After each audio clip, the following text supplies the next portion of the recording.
le Seigneur, je vous salue dans le nom de notre précieux Seigneur Jésus-Christ. Je suis l'apôtre Caleb Bouna de l'église Haïkor dans la Caroline du Nord. Je suis venu t'encourager à écouter et à suivre nos messages dans les réseaux sociaux, dans YouTube Haïkor TV et dans le Facebook Raleigh Haïkor Church. Je vais t'encourager parce que la Bible nous dit que la foi vient de ce qu'on entend. Et ce qu'on entend vient de la parole de Christ. Ce qu'on entend vient de la parole de Christ. La foi vient de ce que tu attends. Et la source de ce que tu attends aussi déterminera ta joie. Je sais que beaucoup ne sont pas branchés à des sources qui nous donnent la vie. Beaucoup ne sont pas branchés à des sources qui nous donnent la paix ou l'espérance. Nous sommes plus branchés à des sources qui nous enlèvent la paix, qui nous mettent dans l'incertitude du lendemain. Mais notre Dieu est au contrôle du lendemain. Et lorsque nous sommes branchés à sa parole, nous avons la foi et la victoire qui triomphe, c'est ta foi. Voilà pourquoi j'aimerais t'encourager. Peu importe par là où tu passes, Dieu a toujours une parole appropriée pour ton problème et Dieu a toujours une solution pour ton problème. Sois branché afin que tu puisses être bénéficiaire de ce que Dieu pourra te dire au travers des réseaux sociaux. Encore, nous sommes dans YouTube et dans Haïkor TV et dans les Facebook Raleigh Haïkor Church. Que le Seigneur vous bénisse et que le Seigneur vous soit favorable et que la paix du Seigneur qui surpasse toute intelligence soit encore l'objet de ton cœur et de tes pensées en Christ Jésus. Amen.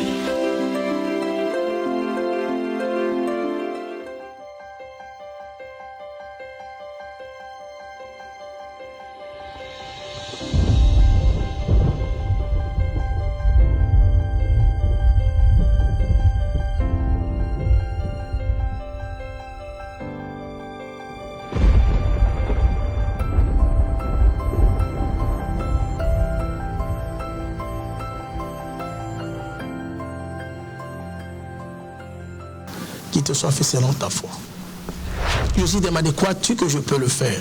Il dit oui, tu peux le faire. Qu'il soit fait selon ta foi. C'est ça les secrets. Ça ne prend pas la foi de T.D. Jakes ou la foi d'un homme de Dieu pour que tu sois guéri. Lui, il a sa foi quand il annonce la parole. Mais c'est ta foi qui doit correspondre à la parole pour que tu sois guéri. Donc pendant que l'homme de Dieu va s'élever, si tu viens avec expectation, que le Seigneur Dieu puisse te rencontrer dans ton niveau d'esprit, on va s'élever, on va accueillir. Béni soit celui qui vient au nom du Seigneur, on va acclamer le Seigneur.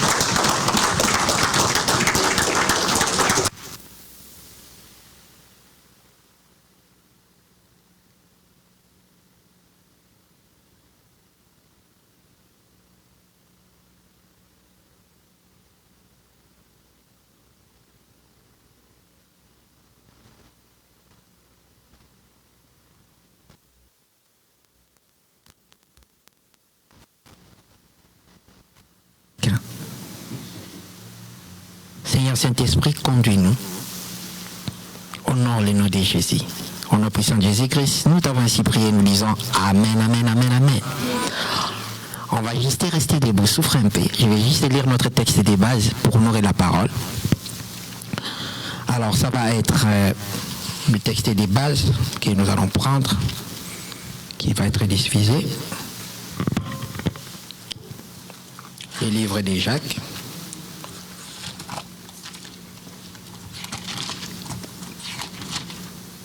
Alors ça va être Jacques 5, le verset 16 que je m'en vais lire pour tout le monde.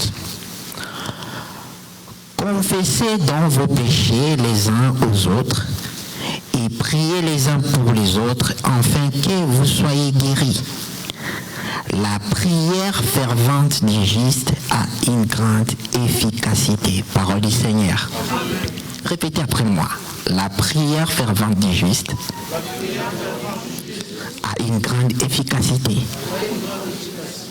On peut s'asseoir. Je bénis le Seigneur pour l'opportunité, la grâce. Je remercie les pasteurs pour la confiance. C'est une bénédiction d'avoir une personne comme ça qui fait confiance à un jeune comme moi. Alors merci beaucoup pasteur pour la confiance. Bien. La phrase que nous venons de lire, où je nous ai fait répéter, disait ceci: la prière fervente du juste a une grande efficacité. Alors bien aimés dans le Seigneur, déjà, je le crois ou je l'espère que nous sommes tous chrétiens en étant ici. Et étant chrétien, l'une des choses que nous avons l'habitude de faire, c'est de prier. Prier, c'est ce que nous faisons. Maintenant, il y a un souci. Et je crois que quelquefois, c'est une préoccupation, j'en reviens, préoccupation pour tout un chacun d'entre nous, c'est l'efficacité de nos prières. Prier, c'est une chose, mais l'efficacité de ce que nous avons fait comme prière, c'est une autre chose. Plusieurs d'entre nous prient, mais est-ce qu'on vit réellement l'efficacité de ce qu'on a fait?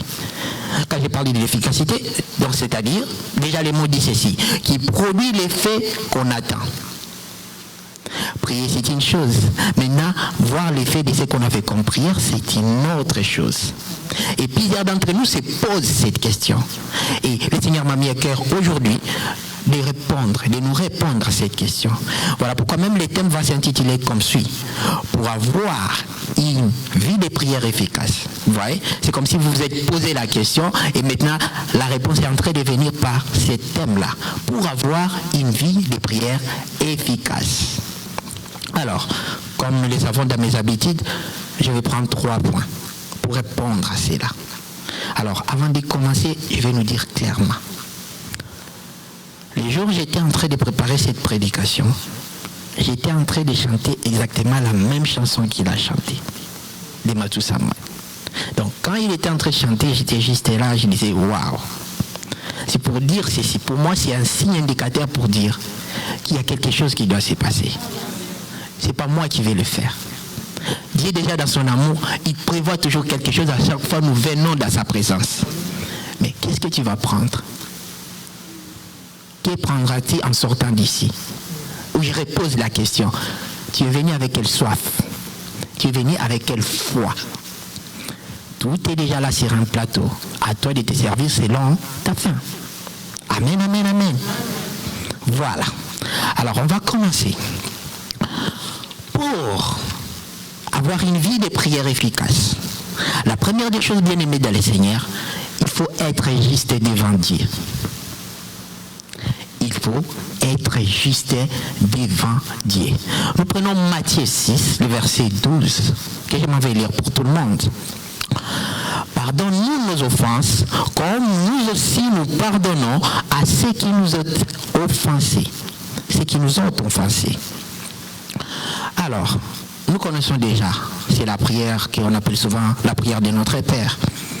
Et Jésus, lorsqu'il est en train d'expliquer, vous connaissez l'histoire, il était en train de prier à un moment donné, les disciples vont venir, ils vont dire enseigne-nous à prier comme Jean-Baptiste enseigne à ses disciples. Il va leur expliquer comment prier, mais il y a une phrase qu'il va dire, pardonne-nous nos offenses, comme aussi nous pardonnons à ceux qui nous ont offensés. C'est-à-dire que dans cette prière de base qu'il les a donnée, l'un des éléments qu'il est en train de leur expliquer, il faut savoir demander pardon à Dieu pour tout ce que nous avons eu à commettre. Alors je vous dis déjà clairement, d'une manière ou d'une autre nous péchons. Volontairement, ça arrive qu'on pêche. Involontairement même, ça arrive qu'on pêche. Mais l'une des choses qui fait que nous avons un problème d'être connectés avec Dieu, c'est le péché. J'aime bien dire cette phrase pour ceux qui prient avec moi. Le péché est une barrière entre nous et Dieu. Lorsque nous avons des péchés, que ce soit volontaire ou volontaire, lorsque tu vas prier et que tu n'as pas arrangé ces choses-là, crois-moi, tu es devant un mur. Tu n'es pas en train d'atteindre Dieu. Alors voilà pourquoi j'ai commencé par cette fois. J'ai dit, pour avoir une vie de prière efficace, il faut d'abord commencer par être juste devant Dieu. Devant Dieu, bien-aimé dans le Seigneur. Savoir demander pardon. Savoir demander pardon pour ce que tu connais, que tu as fait consciemment. Et même inconsciemment, demande pardon à Dieu. Seigneur, pardonne-moi pour ce que j'ai fait. Pardonne-moi pour ce que j'ai commis comme péché. Pardonne-moi. Et croyez-moi, lorsque l'on s'est demandé pardon à Dieu, sincèrement, Dieu pardonne.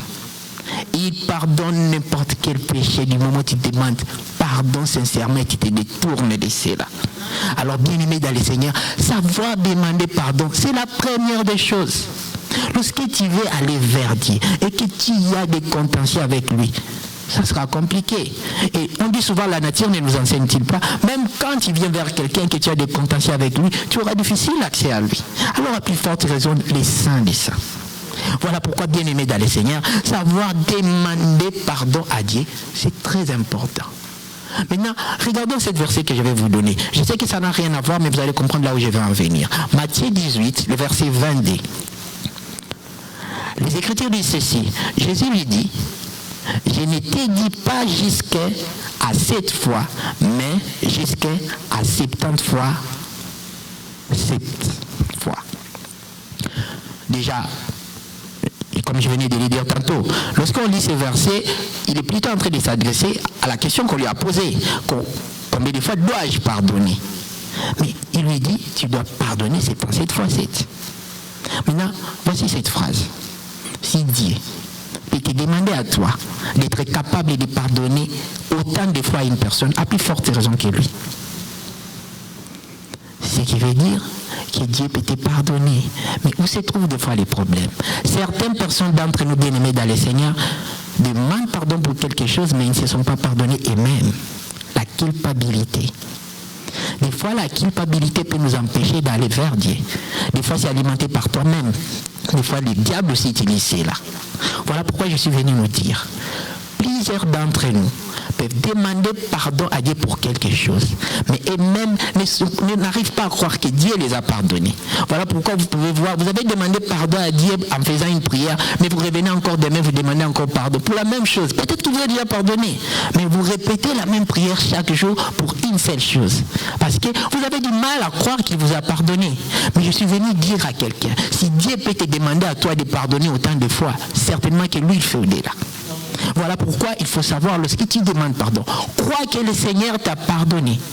Je mets même un témoignage, je me rappelle, je connais une fille qui est en Europe. Un jour, elle m'a appelé pour prier avec elle, pour des problèmes qu'elle avait. Et pendant qu'on était prié, on va finir, et avant même de la quitter, je vais avoir une révélation sur elle. Je vais lui dire, je suis en train de te voir, tu es en train de partir te faire avorter. Elle a commencé à pleurer. Il dit oui. Il dit, mon problème n'est pas ce que tu avais fait. Mais le problème, c'est que tu as déjà demandé pardon, mais je vois une prière répétitive. Tu demandes toujours pardon à Dieu sur cette chose, alors que Dieu t'a déjà pardonné. Comme moi, je ne connaissais pas ce que tu as fait. Mais le Seigneur me l'a révélé. C'est pour te prouver qu'il t'a déjà pardonné. Il est temps que tu passes à autre chose. Alors, voici la question. Quelle est la chose que tu as du mal à croire que le Seigneur ne peut pas te pardonner? C'est quoi la chose? Dieu peut te pardonner pour tout, car il a le pouvoir de pardonner. Il est amour. C'est sa personne à lui. Il pardonne les péchés et que l'homme ne peut même pas s'imaginer. Lui-même ne peut pas se pardonner. Voilà pourquoi je nous dis, bien aimé dans le Seigneur, la première des choses, sache demander pardon à Dieu. Lorsque tu arranges cela, crois-moi, spécialement si tu es en train de faire surtout des prières si spirituelles, des combats, sache d'abord demander pardon, car ça ouvre des portes. Amen, amen, amen, amen. Les pardons ouvrent des portes. Les pardons ôtent les barrières entre nous et Dieu. Amen, amen, amen. Alors je suis en train d'avancer. Vous allez constater que je suis en train d'aller très vite, parce que l'objectif de cet après-midi, c'est qu'on prie. J'aimerais qu'on prenne le temps de prier. Amen, amen. Et j'ouvre juste une parenthèse par rapport à ce que le pasteur était en train de dire. J'étais chez moi et j'ai une vision où le Seigneur était en train de me dire, il dit, tu vois ces masques que les gens sont en train de porter? J'ai dit oui. Et c'est devenu important, n'est-ce pas? J'ai dit oui. Il dit, dans les jours à venir, la prière sera aussi importante que ces masques.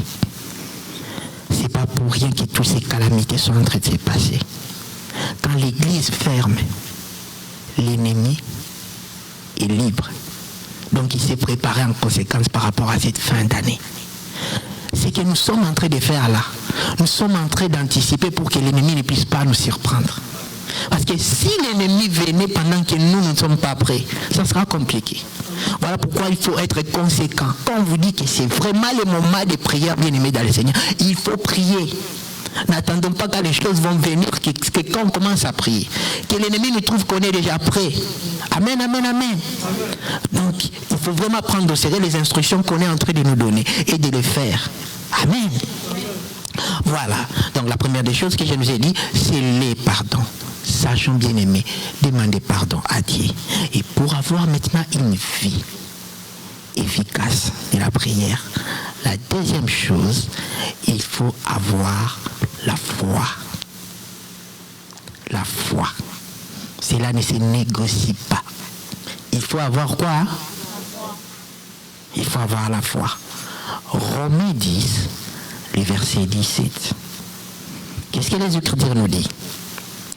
Ainsi, la foi vient de ce que l'on attend, et ce que l'on attend vient de la parole de Dieu. Bien. Bien-aimés dans le Seigneur, les Écritures disent ceci: sans la foi, personne ne peut être agréable à Dieu. Lorsque nous nous présentons devant le Seigneur, peu importe notre demande, le Seigneur regarde quoi? Notre foi. Lorsque tu veux avoir une vie de prière où tu es en train de vivre l'effet escompté, où c'est que tu attends, la clé c'est la foi. Lorsque tu as la foi, tu peux tout obtenir. Amen, amen, amen. Je dis bien, lorsque tu as la foi, tu peux tout obtenir. Mais la question c'est, est-ce que tu as la foi? Est-ce que tu as la foi? Je ne suis pas en train de nous dire que la foi c'est un raccourci contre les temps, parce que quelquefois les gens ont tendance à croire que si j'ai la foi, si je demande directement, j'obtiens. Quelquefois ça peut prendre du temps. Ça peut être un processus. Cela demande que ta foi soit constante, que tu puisses te maintenir jusqu'à ce que le Seigneur va te répondre. Mais tu dois avoir la foi par rapport à ce que tu demandes. Oh, on dit quoi? La foi vient de ce que l'on attend. Et ce que l'on attend vient de quoi? De la parole de Dieu. Ce qui veut dire que ta foi doit être alimentée par la parole de Dieu. Qu'est-ce que tu écoutes? Tu alimentes ta foi avec quoi? Lorsque tu viens à l'église, tu ouvres bien ta Bible. Mais quand tu fermes et que tu rentres à la maison, est-ce que tu ouvres cette Bible? Est-ce que tu ouvres la Bible? Est-ce que tu prends le temps de méditer la parole? Bon, ok, je suis busy. Mais je pense qu'aujourd'hui, nous avons ce qu'on appelle YouTube. Tu peux même écouter la parole pendant que tu fais ta cuisine. Est-ce que les raisons sont vraiment valables par rapport aux moyens que le Seigneur nous a dotés par rapport à notre siècle? Aujourd'hui, tu peux écouter la parole de Dieu d'une manière ou d'une autre. Bien-aimé dans le Seigneur, si tu veux voir ta foi grandir, tu dois l'alimenter par la parole de Dieu. Si tu penses que la foi c'est l'automotivation, tu n'auras rien devant Dieu.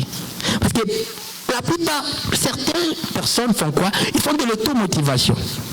Ils n'écoutent pas la parole de Dieu, ils n'analysent pas la parole de Dieu, ils ne méditent pas les Écritures qui les ont été enseignées ici, et ils disent, je vais travailler ma foi. Tu dois travailler ta foi en lisant la parole. Quelquefois, les mêmes prédications qu'on nous a données ici, il faut les méditer, t'approprier, la personnaliser. Le Seigneur m'a parlé aujourd'hui de ceci, mais qu'est-ce qu'il a voulu me dire à moi personnellement? Plus tu es en train de te poser ces questions intérieurement, c'est quand lui il est maintenant en train de te répondre, de t'enseigner. Or, quand le Seigneur est en train de t'enseigner une parole, il est en train de poser des fondements. Il est en train de te bâtir à l'intérieur. C'est quand tu as une grande foi. Bartimée avait fait quoi? Il était aveugle. Quelle preuve il avait-il de tout ce que Jésus avait fait? Rien. Mais il avait écouté. Ah, mais ce monsieur l'a fait. Et il a crié. Bartimée, ce jour-là, il était conforme à la parole de Dieu. Voilà pourquoi il avait obtenu. Qu'est-ce que tu écoutes? Lorsque nous terminons ici, nous rentrons. Combien d'entre nous prennent le temps de méditer la parole de Dieu, ne fût-ce que pour 30 minutes? Les temps que nous passons dans les réseaux sociaux, si on peut prendre jusqu'à les 1 tiers pour lire ne fût-ce qu'un verset, croyez-moi, ça va beaucoup nous aider. Dis avec moi, la foi, c'est la clé pour avoir une vie de prière efficace. Donc tu as besoin de la foi. Et sachez bien aimé dans le Seigneur que la foi se demande même. Dieu peut te donner la foi comme don. Si tu as des problèmes de ce côté-là, tu dis, Seigneur, donne-moi ces dons-là. Donne-moi. Désirez les dons les meilleurs. Désire. Tu dois savoir que la foi, c'est la clé pour tout. Lorsque tu as la foi, croyez-moi, je ne suis pas en train de vous dire des choses que je ne connais pas. j'ai déjà expérimenté certaines choses sur le domaine de la foi. Je ne suis pas en train de me présenter en me disant que j'ai la foi plus que tout le monde. Mais dans ma foi que j'ai aussi expérimenté que Dieu est réel. Ok, je vais vous donner un petit exemple. Un jour, j'étais assis. Une personne m'a demandé de prier avec elle. On va prier, on va vraiment prier. Mais la prière n'était pas efficace. Je lui demandais, on doit prendre un moment, on va vraiment se retirer, on va prier. On était à distance avec la personne. On a prié, on a prié, on a prié. J'ai même gêné pour la personne. Quelques temps après, quand j'ai fini ces gènes-là, j'ai commencé à vivre des phénomènes bizarres. Je ne vais même pas vous décrire. Mais c'était très à la nourriture. Je ne pouvais pas comprendre. Je vais entrer en prière. J'ai dit, Seigneur, c'est quoi ça? Il va me montrer la personne qui fait ça. Je l'avais déjà cité quand j'ai prié avec la personne. Ça m'avait révolté. Une colère sainte. Je suis entré dans ma prière, j'ai dit, comme il a fait ça, je demande qu'on ne lui fasse pas du mal. Je veux juste qu'il prenne du poids. C'est drôle, hein? Premièrement, il n'y a eu rien. J'ai fait cette prière pendant une année. Les jours où j'ai vu la personne, l'exemple, je ne sais pas mesurer son poids, mais admettons qu'il avait 50, après quand je l'ai vu, il avait 120. Ça s'appelle quoi? La persévérance dans la foi. C'est une autre dimension. Quelquefois, à la foi, tu demandes, tu attends. Mais quelquefois, tu dois persévérer dans la foi. C'est ce que je suis en train de dire à quelqu'un. Certainement, tu as peut-être déjà eu à faire une prière, mais dans tes attentes, tu t'attends que ça se fasse aujourd'hui ou demain. Mais ce que je suis en train de te dire, la foi, ce n'est pas toujours que les choses soient instantanées. Quelquefois, la foi, c'est persévérer dans la foi jusqu'à ce que ça va s'accomplir. Regardez l'histoire d'Abraham et dans le Seigneur. Il a persévéré dans la foi. Ça a pris combien d'années? Mais il a persévéré dans la foi. C'est que je suis en train de dire à quelqu'un, il y a certaines choses que tu demanderas. Dieu va juger de la nécessité du processus. Il est prêt à te donner, mais il établit un processus pour que tu obtiennes cela. Mais tu dois persévérer dans cette foi-là. Amen, amen, amen. Quelle est ta foi? Quelle est ta foi? La grandeur de la foi aussi détermine ce que tu es en train de demander. Quand ta foi est grande, tu vas demander les choses selon la grandeur de ta foi. Quand ta foi est petite, tu demandes les choses selon la petitesse de ta foi.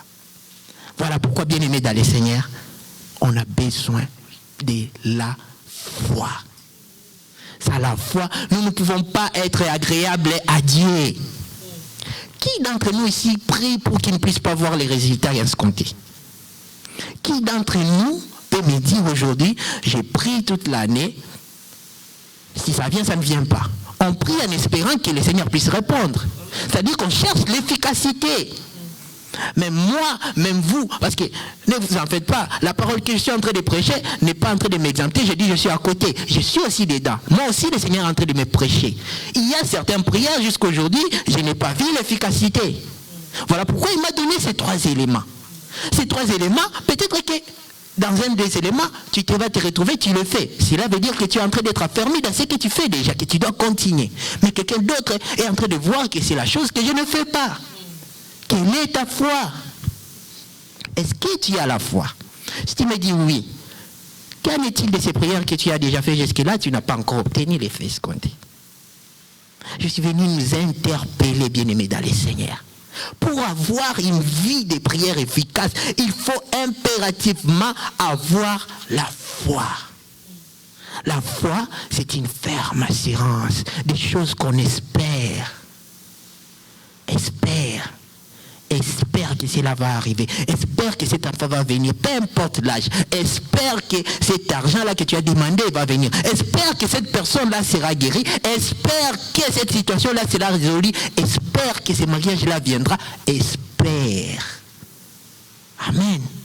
Ferme quoi?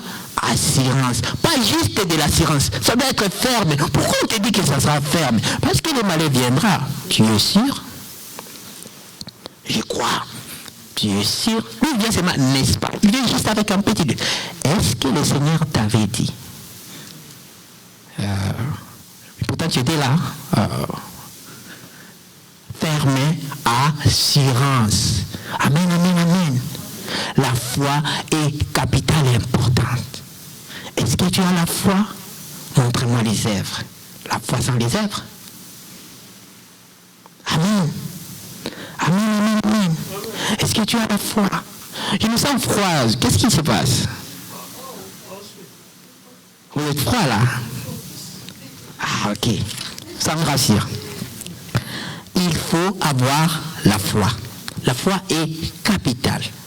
Et la dernière chose, bien aimée dans le Seigneur, j'aurais pu commencer par ça. Pour moi, c'est la clé de toutes. C'est la clé passe-partout. C'est la clé universelle. Pour avoir une vie de prière efficace, il faut être conduit par le Saint-Esprit. Il faut être conduit par qui? Déjà, la première des choses qu'il veut nous dire, le Saint-Esprit, c'est une personne. Pas une personne humaine. Parce que j'ai dit à une personne, le Saint-Esprit, c'est une personne. Il dit, oh, comment ça peut être une personne? Est-ce qu'il est comme moi? Non, une personne. Pas humaine, mais esprit. Il est Dieu. De la même manière qu'on peut te dire, n'attristez pas le Saint-Esprit, de la même manière, tu peux aussi les réjouir. Par ta qualité de vie, par ta façon d'être. Prenons les textes qui nous parlent du Saint-Esprit. Jean 16, le verset 13. Je vais juste lire la partie A. Les Écritures disent ceci. Quand le Consolateur sera venu, l'Esprit de vérité, il vous conduira dans toute la vérité. Première vérité. Rien de ce que tu demandes ne peut être donné en dehors de la volonté de Dieu. Vous avez écouté cette vérité? Rien de ce que tu demandes que le Seigneur te donne ne peut être donné en dehors de la volonté de Dieu. Donc, ce que tu demandes, ça doit rencontrer la volonté de Dieu pour que tu l'obtiennes. Maintenant, comment connaître la volonté de Dieu? Tu es ici sur terre, lui il est là-bas. Comment tu peux sonder son cœur? Qui sonde le cœur de Dieu? Les Saint-Esprit sondent quoi? Le cœur de Dieu. Voilà pourquoi tu as besoin de lui. Tu peux être là, tu es en train de demander les chaussures, mais Dieu est en train de juger de la nécessité que tu obtiennes d'abord les chaussettes. Qu'est-ce que tu dois faire? Lorsque tu coopères avec le Saint-Esprit, c'est quand il viendra pour te conduire et t'aider à demander les chaussettes. Parce que si tu es en train de demander les chaussures, le temps que tu comprennes que ce n'était pas ça ce que tu devais demander, tu as perdu du temps. Ce qui veut dire que lorsque lui te conduit, il rend ta prière comment? Efficace. Nous avons besoin du Saint-Esprit.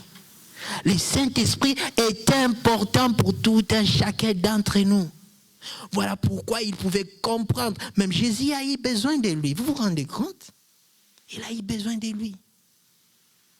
40 jours de jeûne et de prière.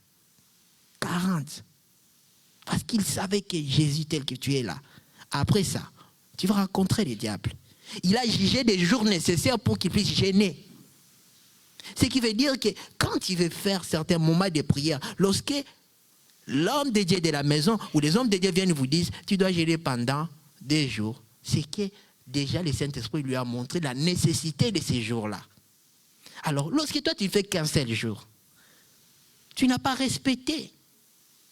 Il est important d'être conduit par le Saint-Esprit bien-aimé dans le Seigneur. Il est important et capital. Amen, amen, amen. Il connaît ce qu'il faut. Il connaît ce qui est nécessaire pour toi. Il connaît de quoi tu as exactement besoin. C'est lui qui donne quoi? Les dons. Écoute, de la même manière, l'homme a 5 sens physiques. Vous êtes d'accord avec moi? C'est de la même manière, l'être spirituel à nous a aussi les 5 sens. On dit quoi dans la Bible? En réalité, l'homme, c'est quoi? C'est-à-dire que ton esprit tel qu'il est là, il a 5 sens. Est-ce que tu les exploites? Est-ce que tu les exploites? Les dons sont donnés à tout le monde. Après, le Seigneur juge de la nécessité du don qu'il doit activer en toi. Vous êtes d'accord? Est-ce que tu exploites les 5 dons? Quand tu pries, est-ce que tu les exploites? Sincèrement.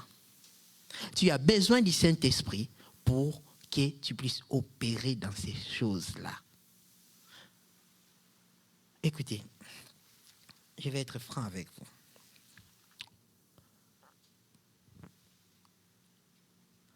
Lorsque nous sommes en train de prier,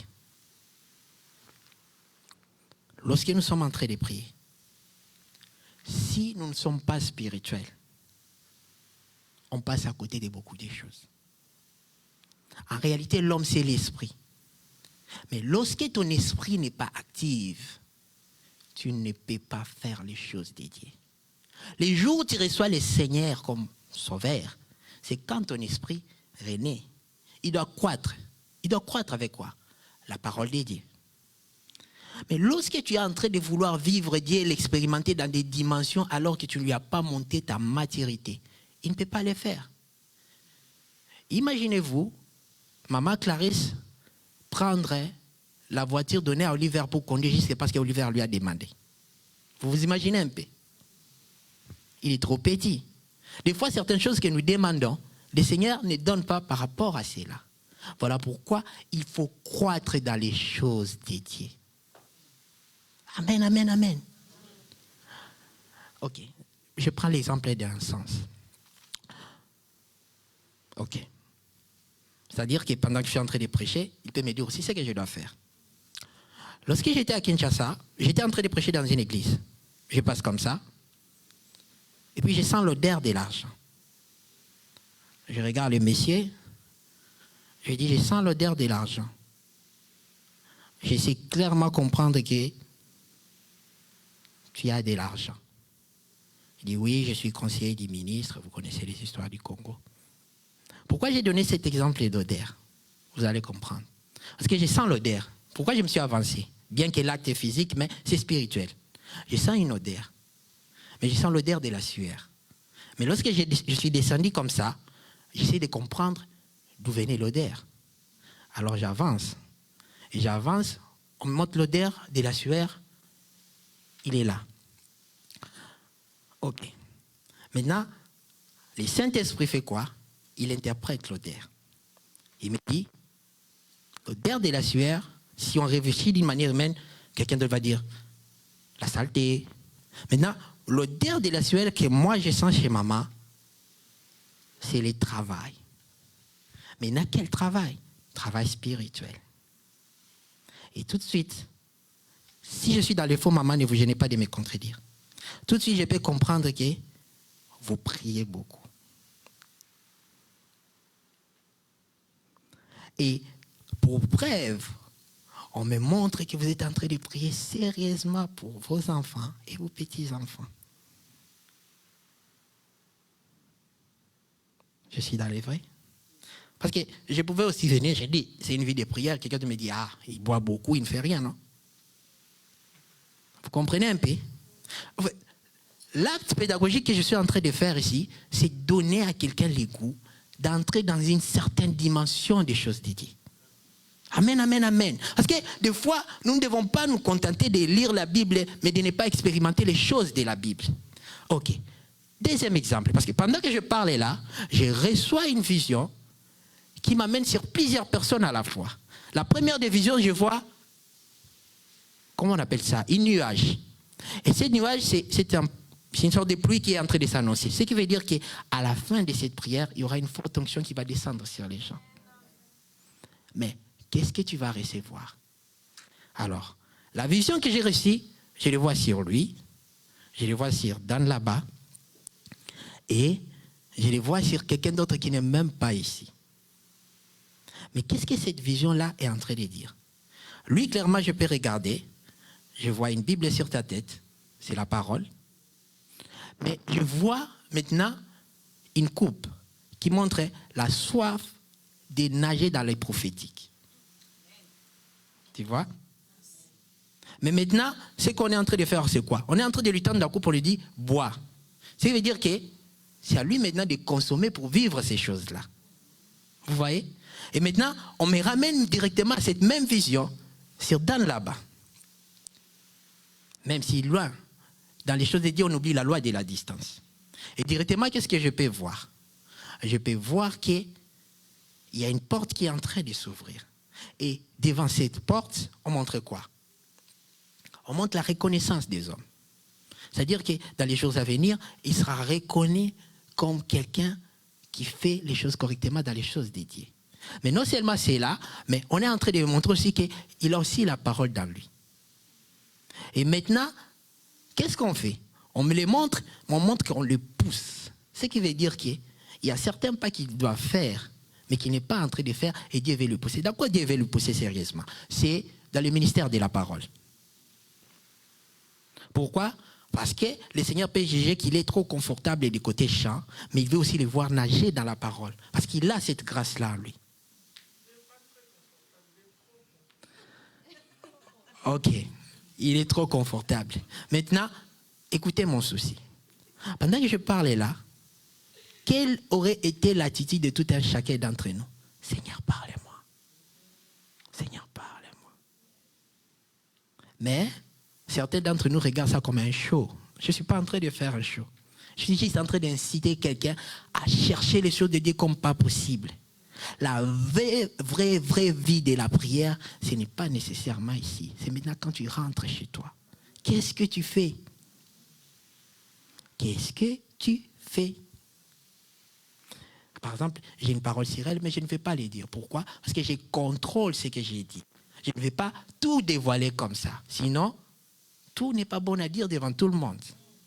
Vous comprenez? Parce que je sais que quand je commence à avancer, il y a certains... Qu'est-ce qu'il va dire? Est-ce que ça regarde les autres? Ce n'est pas ce que je suis en train de faire. Mais qu'est-ce que je suis en train de faire, bien-aimé, dans le Seigneur? Raleigh, c'est une ville où il y a beaucoup de réalités. Mais la puissance de Dieu est capable de changer les choses. Nous sommes les conducteurs par lesquels le Seigneur doit passer pour changer les choses. Vous savez, je vais vous dire la vérité. Le Seigneur a déjà mis suffisamment d'onction dans cette église, mais quand je regarde cela, c'est comme une nourriture qu'on n'a pas mangée depuis plusieurs jours. C'est-à-dire que nous ne consommons pas cela. Est-ce que vous savez que vous avez besoin de l'onction même dans vos mariages, dans votre travail? On a besoin de l'onction de Dieu dans toutes choses, mais le Saint-Esprit. Mon meilleur ami. J'entends cette phrase souvent. Il est mon meilleur ami. Mais la réalité nous montre quoi? Est-ce qu'il est vraiment ton meilleur ami? C'est vrai que j'ai plein de messages que je peux donner à tout le monde. Mais l'objectif n'est pas de donner trop de messages. L'objectif, c'est de nous inciter à prier. On va prier. On va prier. Ta soif déterminera comment tu vas sortir d'ici. Quelqu'un peut sortir avec un miracle. Parce que, écoutez, voici les 3 types d'onction que je suis en train de voir. La première onction, ça va être la restauration de la vie de la prière. Il y a certaines personnes parmi nous qui ont déjà perdu cette vie de la prière. Le Seigneur est capable de restaurer cela, de te donner les ailes que tu avais à l'époque. La deuxième, c'est qu'il y a certaines personnes qui vont être introduites dans une certaine dimension qui répond aux besoins à venir. Une dimension de la prière. C'est-à-dire qu'il y a beaucoup de choses que le Seigneur sait qui vont venir au-devant de toi. Il va t'inciter à prier par rapport à cela. Dernière des choses, la grâce de la prière. La grâce de la prière, c'est une grâce que le Seigneur lui-même va donner à qui il veut. C'est-à-dire quelqu'un va sortir d'ici le lendemain, il va venir, vous le voyez prophétiser ou commencer à faire certaines choses. Ne vous étonnez pas, c'est la grâce. Amen, amen, amen. Est-ce qu'on est prêt à prier? On est vraiment prêt à prier? On va prier. Les chantres, vous restez là. Celle à Isaac peut venir. Parce qu'il y a une chanson qui me vient et j'aimerais qu'il puisse jouer celle-là. Les chantres, nous tous on va s'élever. Quel est ton problème? Quelle est ton soif? Dans quoi tu as besoin du Seigneur? Dans quel domaine tu aimerais spécialement prier? Quel domaine tu es en train de prier le Seigneur? Jusque-là, tu n'as pas encore vécu cela. Si je puis dire dans les 3 points qu'a dit l'homme de Dieu, il a dit le pardon. Pardonne toi-même. Tu demandes pardon à Dieu. N'oublie pas, Dieu aussi te pardonnera si toi aussi tu as pardonné quelqu'un qui t'a fait du mal. Si toi aussi pendant ces moments, tu connais qu'il y a quelqu'un qui t'a fait du mal. On voit que la candeur, la hauteur, la profondeur de la personne, pardon, c'est un cadeau.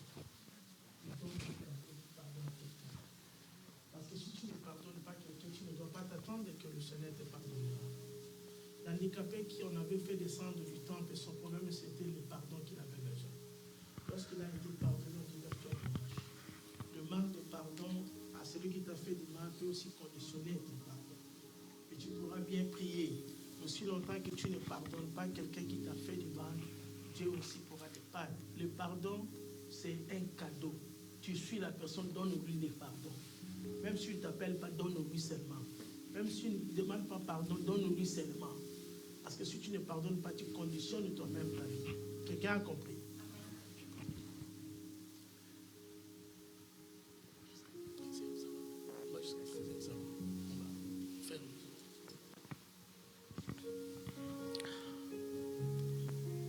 J'aimerais que tu puisses réaliser la présence de Dieu.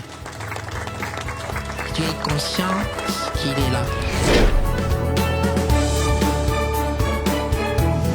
Réalise que c'est lui qui t'a attiré dans sa présence. Tu n'es pas venu de toi-même. Personne ne peut venir à moi sans que je l'ai attiré. Déjà compris, tu ne vas pas attendre que je te dise comment tu dois prier. C'est à toi-même maintenant que tu as réalisé de commencer. Si tu attends que je te booste pour commencer à prier pour ces problèmes-là, c'est que tu n'as pas encore compris.